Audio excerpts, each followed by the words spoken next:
What's up guys, this is Greatness Scaled back with another scaling video. Today's matchup is between Luka Doncic and Jayson Tatum. Before I start the scaling, there were helpful comments on the Durant vs Curry scaling video, and I'm now implementing them in my videos. We have set scores for each award and statistic, and multipliers for consecutive championships and MVPs. Highlights, chokes, and statements are given custom scores. The players are placed in tiers as their careers progress, so without further ado, let's get into it. Jayson Tatum had a notable regular season, finishing on the all-rookie first team. His stat averages were noteworthy, but nothing outlandish. They're the typical numbers you would see on an all-rookie first team. What stood out was Tatum's three-point percentage, as he shot an astounding 43%. Tatum makes the playoffs as the second seed, but he was the second option behind Kyrie Irving. I won't take much away from it because making the playoffs, especially as the second seed, is an accomplishment in and of itself as a rookie. Celtics with 67 points. With 6:45 remaining, Tatum drives down and throws it down! Wow!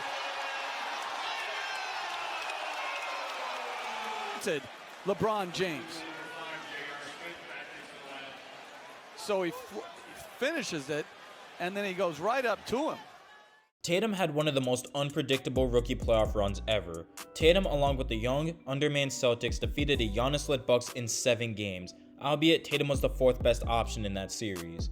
In the semis, Tatum embarrassed the Joel Embiid, Ben Simmons 76ers, but narrowly lost in 7 games against the LeBron, Kevin Love Cavaliers. With all this in mind, Tatum has a promising career already. Luka Doncic in his rookie season averaged the stat line of a star player. With that, he was able to secure the Rookie of the Year award. Unfortunately, Doncic was unable to bring the Mavs to the playoffs. Luka did have Dirk Nowitzki as his teammate, but missing the playoffs would be more to the responsibility of Dirk, since Luka is in his first year of the NBA. Jayson Tatum's sophomore season stats resemble his rookie year with a higher point average. However, his shooting numbers drop. Tatum has a healthy Kyrie and Gordon Hayward as the Celtics finish 4th and are expected to have a deep playoff run. Tatum helped to lead the Celtics past the 5th seed Pacers on a 20-point average. However, beating this Pacers team should be a given, considering the teammates Tatum had. His second round performance versus the Bucks was an absolute dumpster fire. Tatum averaged 12 points, shot 36% from the field, and missed 88% of his three-point attempts. Not only that, he got gentleman swept. This is no question Tatum's worst playoff series of his career so far. Luka Doncic was able to improve his skills in all aspects of his game, notably in his point average, increasing it by over 7 points. In addition to this, he made the All-Star team and the All-NBA first team. Luka was able to lead the Mavs to the playoffs for his first playoff appearance. Finney-Smith to inbound. Back to Doncic. Doncic pulls up, three-pointer. Bang! Bang! It's good! Doncic wins the game at the buzzer! That's in his resume. What a performance by Luka and the Mavericks. Luka flooded the highlight reels against the Clippers while flirting with the triple-double average. Unfortunately, he was unable to get past the Kawhi George Clippers in the first round. Despite this happening, Luka established himself as a threat to any roster in the NBA because of his performance in that series. After a bad playoff run, the Celtics lose Kyrie Irving to the Nets while Gordon Hayward got plagued with injuries. With those two out of the picture, the difficulty to create regular season success has risen for Tatum. Tatum steps up to the challenge and has a breakout year with 23 points per game, including dropping 41 points on LeBron James and the Lakers. He got an All-Star selection and made the All-NBA third team. Tatum's breakout marks the start of his launch into notoriety. Tatum leads the Celtics in a sweep against the Embiid-led 76ers, averaging 27 and 10 with over 2 blocks per game, which is his most impressive stat line so far in his playoff career, even though the 76ers didn't have Ben Simmons. In the semifinals, Tatum managed to scrape by a formidable Raptors team. In the conference finals against the Heat, Tatum was able to put up good numbers but was unable to get past the Heat as the Celtics were defeated in 6 games. However, in this series, Tatum proved himself as the best player. Doncic put up another massive stat line this year, averaging nearly 28, 8, and 8 over the course of the season. He became an All-Star and received another All-NBA first-team selection.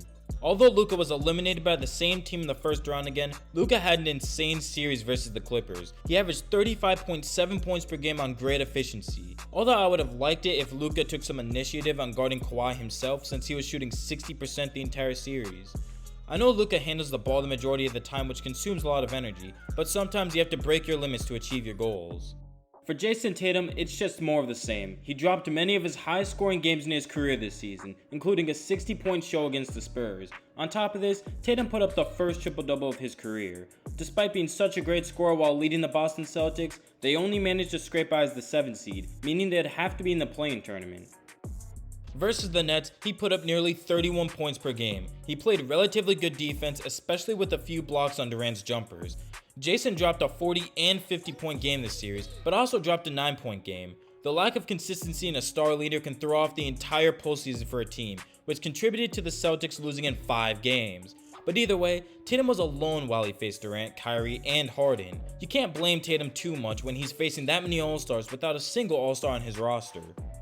Luka put up another season of failed stat sheets, averaging nearly a triple-double throughout the year. For the team that kicked him out of the playoffs in 2 straight years, he gave them a career-high 51 points at the time. As the leader of the Mavericks and the only All-Star on his team, he kept his team in the top 4 of the Western Conference going into the playoffs. On top of this, he got yet another All-NBA first team.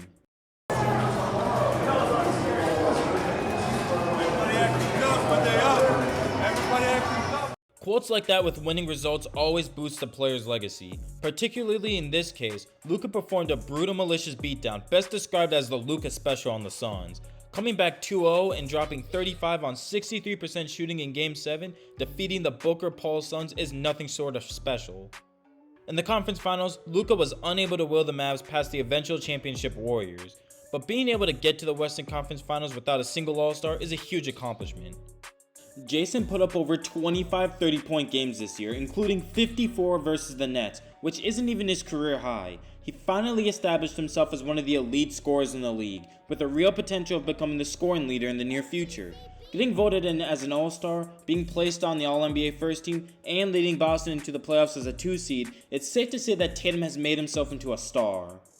Getting down to business, Tatum swept the dynamic duo of Kevin Durant and Kyrie Irving on a 29-4-7 series after starting the playoffs with a skilled game-winning layup. Jayson shot amazingly from the field while helping to keep Durant at shockingly low percentages from the field, while blocking Durant's jumpers multiple times that series. In the semis versus the Bucks, Tatum plays very well, but just a little less impressively than the previous series. His Game 3 was undeniably horrendous, considering he only scored 10 points and missed every 3-pointer he took. He would flip that slump around by dropping 30 in 3 straight games, including a historic 47 points in Game 6, with 28 points per game along with nearly 2 steals, winning the first ever Eastern Conference Finals MVP. In the finals, Tatum's field goal and free throw percentage dramatically dropped. As a result, Tatum was unable to get past the Curry-led Warriors.